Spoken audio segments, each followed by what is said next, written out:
TDX was very disappointing, and I'll talk about why. It was not just disappointing for me, there are many others who agree. Maybe they agree a little, maybe they agree a lot, but nonetheless, they agree. Even when you look at the game's player count, it's apparent. When the game came out, it reached around 35,000 players. Then after the release, the player count was around 15 to 20,000. Then slowly kept going down and down, going up a little bit for a short amount of time every update. Currently it sits around 3 to 6,000 players, but sometimes you'll see it as low as 2,000. It's normal for games to drop in player count after release, but definitely not this much. There are problems, and I will go over them. A huge problem was overhype. Everyone thought this game would be the best game and very fun, etc. That's why the player count was so high at release. Then once everyone realized that this wasn't the best game ever, most of them stopped playing or played very infrequently, which is why the player count dropped so dramatically.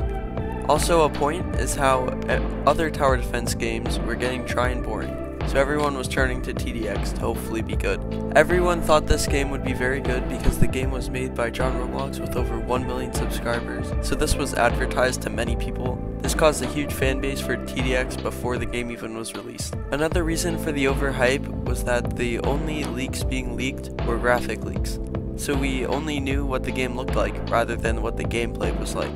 The graphics is where this game shines. In my opinion, this game probably has the best graphics of any Roblox tower defense game, but has, in my opinion, poor gameplay. So people only saw the graphics side of things rather than gameplay. Something a lot of people don't like about this game is the amount of grind in the game. I mean, it is a Roblox tower defense game, but the grind is worse in TDX. This is mostly an issue because it's in the beta stage. The reason the game feels grindy is because it is just grindy. And the fact that when you start the game, you don't have to play for long before you can get towers, because the towers are cheap and there's many of them. But further and further you get into the game, the towers get more and more spaced out and take a lot more grinding.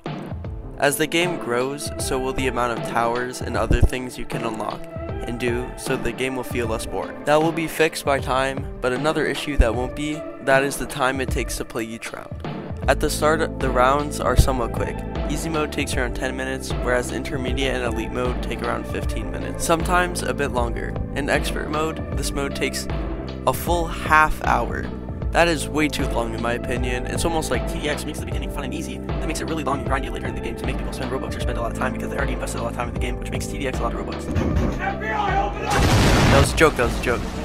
Anyway, while the game is very grindy in its current state, I think it's safe to say it'll probably get around TDS levels of grindy when it fully lowers in grindiness. A big reason why TDX was disappointing to me and probably many others was that it's literally the same as any other Roblox tower defense game. Like TDS and tower battles, pretty much every other Roblox tower defense game, they're all the same. And sadly, so is this one. A few different game modes, very grindy, not much skill required, all zombie enemies, and more. But for real though, why are the only tower defense enemies zombies? While yes, there are tower defense games that are unique, there are not many, and there are usually other problems with the games. I was hoping TDX would be different, be unique, have cool new features and towers. Nope. I guess an issue could be players not wanting to stop playing an old game they were playing before and restart all progress in a new game.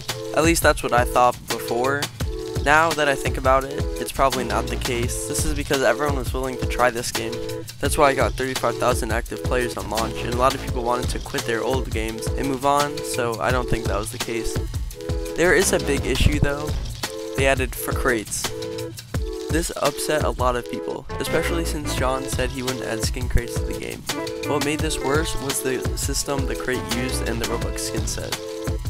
The system the crate used was that you have a 73% chance of getting a common, 20% chance of getting an uncommon, a 5% chance of getting an epic, and a 2% chance of getting a legendary skin. And unlike other games, you can get duplicate skins, so that 2% chance will never go up. Each crate costs 200 gold, so it would cost 10,000 gold just for one legendary skin, or 1,350 Robux for one legendary skin. There is also a feature where if you have 6 skins of the same rarity, you can get one of a higher rarity.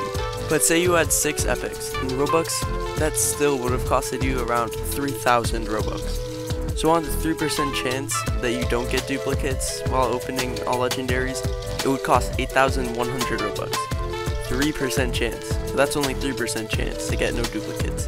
Not even mentioning most of the skins are either recolors or just bad or worse than the tower's default skin. Also, something that upset people was that tower battle skins cost Robux. Normally this would have been disappointing, but people wouldn't have gotten too mad. But people were mad about it because John never said anything that like they would cost Robux. Those are the main big reasons as to why TDX was disappointing to many people, including myself. In a future video, I'll go over reasons why I personally don't like the game. You don't have to agree with all the things I said. I could care less if you like the game. I just wanted to share my opinion on this matter. Thank you for hearing them. Adios.